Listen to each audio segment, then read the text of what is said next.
This is Creepy, a podcast dedicated to sharing the most famous, chilling, and disturbing creepypastas and urban legends in the world. Whether these stories truly happened or are simply fabrications is for you to decide. These stories may contain graphic depictions of violence and explicit language. Listener discretion is advised. The Holder of Sincerity. In any city, in any country, go to any maternity ward you can get yourself into. Find the area where they keep the newborns. There should be a female nurse watching them through the window. If it is a male nurse or anybody else is present, leave the hospital as quickly as you can. The holder knew somebody was coming. If you're lucky, you will remain unknown and be allowed to try again. If not, well, good luck avoiding children for the rest of your life. If only the female nurse is present, however, approach her and ask, "What does it cost to speak our mind?" If you've done this, the nurse will sigh and open the door into the room of babies. Thank her for her time and enter. No matter what size the room is, it will now be larger than imaginable, filled with rows upon rows of cradles. You will notice that the final cradle in the room is empty.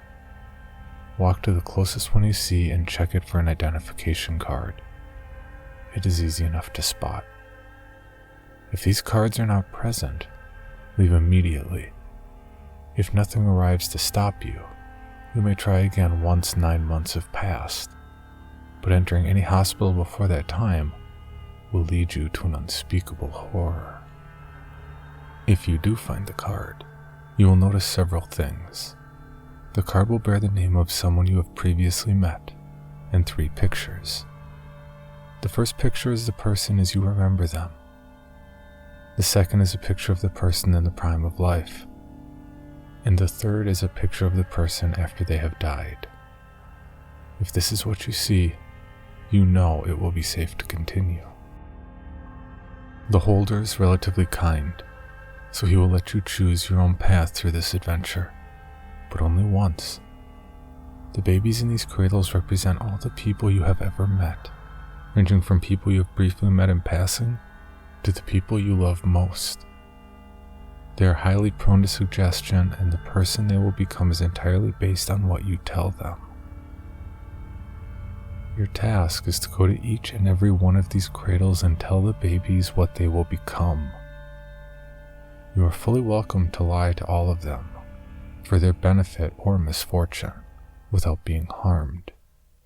You'll even be allowed to leave and continue your life. However, you give up any chance of retrieving the object by doing this.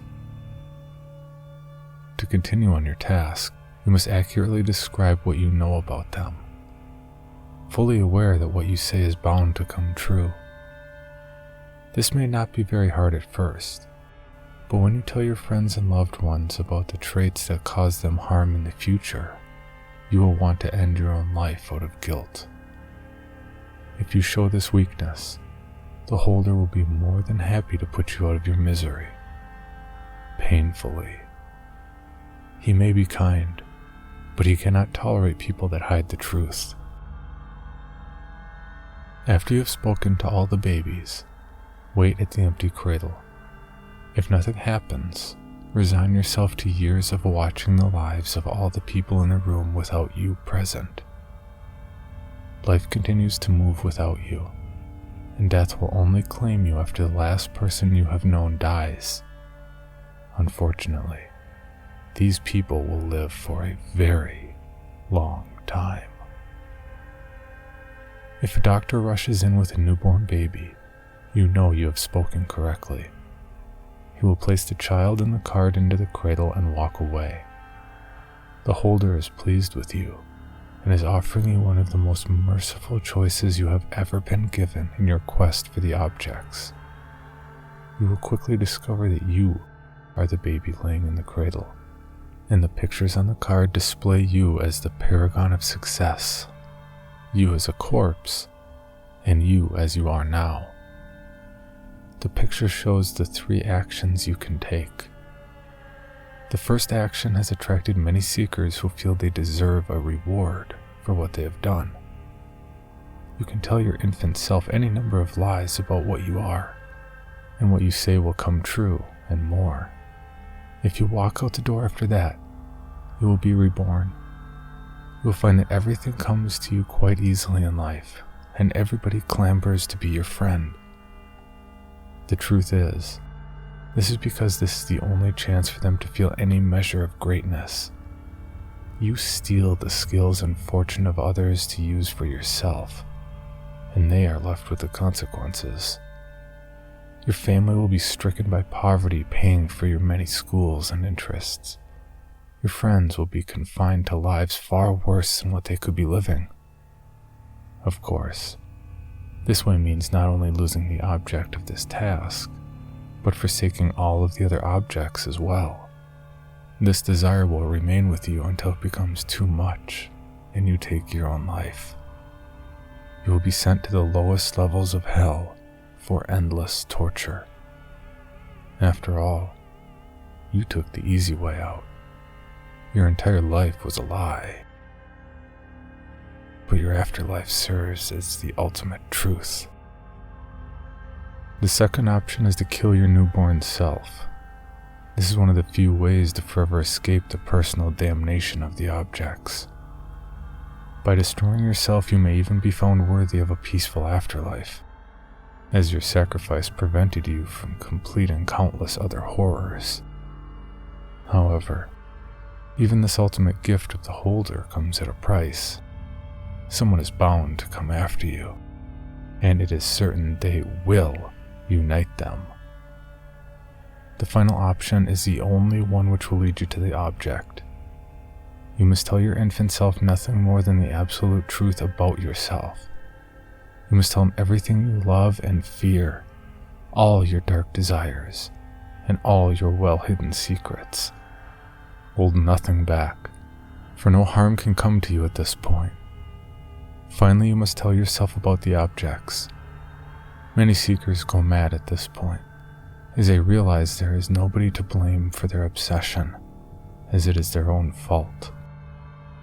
If you've chosen the third object and were successful, the doctor will come into the room again. He will tell you how sincerity is a devastating weapon. He will tell you about the people that spoke their minds and were punished for it, and of those who fell to ruin and death after they learned what people really thought about them. After he tells you this, he will motion for you to leave. It would be wise to obey. You will find yourself in the hallway you began at. The nurse who led you in will be holding a baby draped in a black blanket. It won't take long to realize that the baby has died. She will tell you that he choked on his pacifier, that the item intended to calm him ended up killing him. She will tell you that sincerity is similar. It is a double-edged sword that can be used to console, but also to destroy. She will then hand you the child's pacifier, telling you to always value sincerity. For the doctor's sake. The pacifier is object 233 of 538. There's nobody to blame but yourself. For more information, including pictures and videos of the stories told on this podcast, or to suggest stories for future episodes, please visit us at CreepyPod on Twitter, Instagram, and Facebook, or email us at creepypod@gmail.com. All stories told on this podcast can be found at creepypastawikia.com and are protected by a Creative Commons license. Some rights reserved unless otherwise stated.